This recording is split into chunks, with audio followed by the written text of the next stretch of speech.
Welcome back to the channel, guys and gals. This is Don over Don's Tattoos Garage. I have a entry into the group build that Shaggy and I are hosting, the one that got away. I'm doing a 70 Monte Carlo, so we'll take a look at that. Plus, I've got a tattoo story behind that, so let's take a look.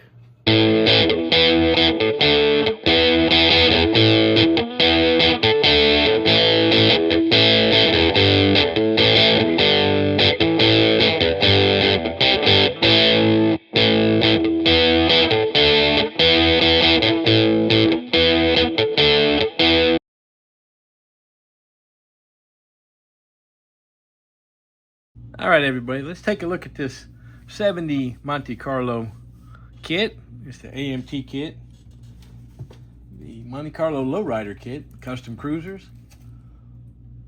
Kit number is AMT 1458M as in Mary. All right, one of the cool things about this kit, I already unbagged everything so we could take a look, is a separate frame from the floor pan. Make detail painting a little easier, that's for sure. As you can see, this chrome tree is kind of warped, but that's okay. It's not going to matter a whole lot. We've got our A-arms, cross members, all the shocks for the LowRider side of things, but we're not doing the LowRider, so we'll figure out how that goes when we get there. That big old long Chevy hood from the 70s. Man, them things were wild. Back seat, interior door cards, lots of other parts, engine parts. There's the engine, heads, radiator and core support, dash, firewall, fan shroud in the upper left there, heater hoses, all kinds of stuff. I'm just going through this real quick for everybody. Again, this is for the group build, the one that got away that Shaggy and I are hosting. We got seats, the batteries for the LowRider setup. Looks like switches and stuff for that, I'm not sure. But like I said, we're not building that, no worries. Get the rear end, some exhaust parts, drive shaft, and a few more engine parts, steering wheel, and some more exhaust. So that's all the parts and pieces aside from the body, which nice straight body, looks good. And we've got the grill, back bumper. Man, them little 14-inch wheels on there, they look small, as do the tires. Put my thumb up there for size comparison. Yeah, them little tires. I remember seeing them 14-inch tires rolling around on LowRiders. It's interesting setup. But we're not going with that. We'll go with some bigger wheels and tires. Excuse me. All right. Not sure the color yet. I've got some ideas. We'll get there. Just wanted to show this.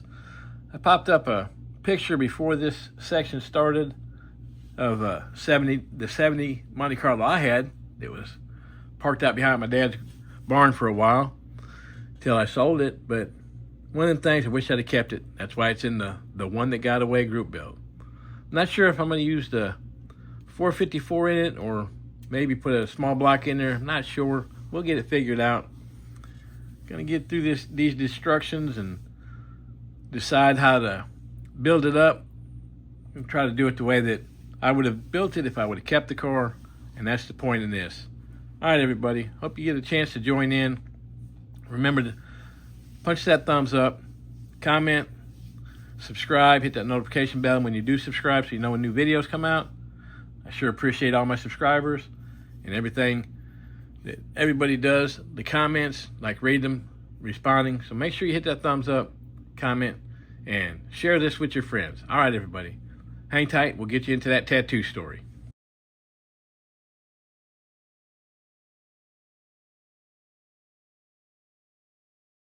All right, let's get into this tattoo story. So Friday night, I was laying in a chair getting tattooed. Yeah, I said laying. It was a dental chair, so I was laying on my stomach getting this tattoo here, and put a picture of it up in the beginning of this section of the video. But anyway, you got me thinking about tattoo stories and the stories I've been telling. So my buddy that was doing the tattoo at his shop, we got to telling tattoo stories back and forth. Man, some funny stuff. Anyway, it helped me remember one that I had in Montgomery. That's the one I'm going to share today. Guy come in, wanted a tattoo on his upper arm. No big deal. So we get everything taken care of, get him stenciled up, get him in the chair. I start tattooing, doing the outline work, and man, this guy's bleeding like a stuck hog. I mean, I had drops of blood actually hitting the floor, and I'm like, man, I'm not trying to pry, but do you drink a lot? Because, you know, alcohol thins the blood. He's like, no, man, I don't drink much at all. I'm like, okay. You on blood thinner medication? No.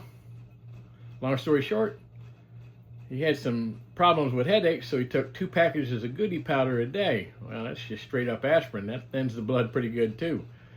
So we finished up the outline. I wiped him down best I could, got him bandaged up, and told him, I said, man, when that heals in about 2 weeks, it's going to look like crap because you're going to bleed a lot of the ink out. So do your best to not do any of that goody powder for about 7 to 10 days, and then come back and see me, and we'll finish this tattoo. He's like, all right, man. And he did. He went 7 days without any goody powder, and I put him in a chair, and just like tattooing most anybody else, hardly any blood at all. But anyway, that was the one story that I thought about that wasn't on my list for these tattoo stories.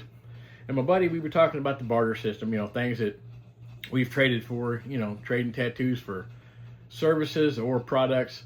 I traded for plumbing, I traded for electrical work, I traded for flooring work, I traded for a couple rifles, a shotgun. Right now he's trading out some tattoo work for getting the concrete floor in his tattoo shop polished. So we always like the barter system. Anyway, that's what I got for today's tattoo story. Hope everybody has a good day. Remember to get out there and build something, get some bench time in. Check out Shaggy's channel. Check out the group build we have going on. But other than that, as always, God bless.